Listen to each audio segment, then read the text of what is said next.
Hello guys welcome back to my new blog. तो guys आज Ho Chi मु घर करके नै मु जाउची कि लुकड़ा ब्लॉगटा करछबो मोर ब्लॉग दकान मु घर करके नै मोर काम अछि रोहडे ब्लॉगटा कर दिबो ना ना मोर दकान ए लुकड़ा बाजे लुकड़ा एटा ब्लॉगटा स्टार्ट करछि ए समय जाउछि देखिते घर करके दे एटा कर दे टिके कोन होता ना ब्लॉग तो सुन सांगे सांगे हम बंद कर दवा तो काम उडे सते सेतम को संजळ माने बेणुसा टिके तुम काम करतले घर काम अदे कोन सांगर मिसी कदा टाइम नहीं गोटे बेकार टाइम गोटे ब्लॉग सुट फालतू छुआटे गोटे मतलब कहीं कर टाइम ना बर्तमान घर गोटे ब्लॉग घर खरिकी दे तुम तेने बासन दुई दो हाँ तो गाइज तो आप मोर अनुरोध कि आज वीडियो एंड हो गला आउ सब ना तो जिते सारा भल पाए बहुत बहुत धन्यवाद।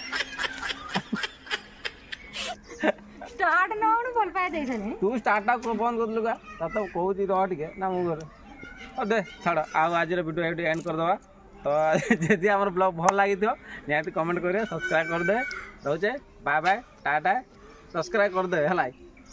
एटा गोटे छोट मजादार वीडियो थिला किंतु ये डिस्टर्ब मत करदेला मु बड़े था आगु ये मजा डिस्टर्ब करदेला जहाँ भी हो आगु जब वीडियो समस्त देखा चाहते निहाती भाव कमेंट करिए आउ ये जो ब्लॉगटा जमी स्टार्ट है ना मुझे मजादार वीडियो सब आनबी कमेडी मैंने भरपूर भरिकी रही आम ब्लॉग रे टिके बोली बोर नागियन ग्यारंटी देनी है जमी स्टार्टिंग ग्यारंटी देनी ना माने बोर नाग लगे आहरी हसे आउ दुमे देवी के ब्लॉग मध्यम है सी मत जी मार्च ना मुझे बदला नहीं हके रोचे धन्यवाद।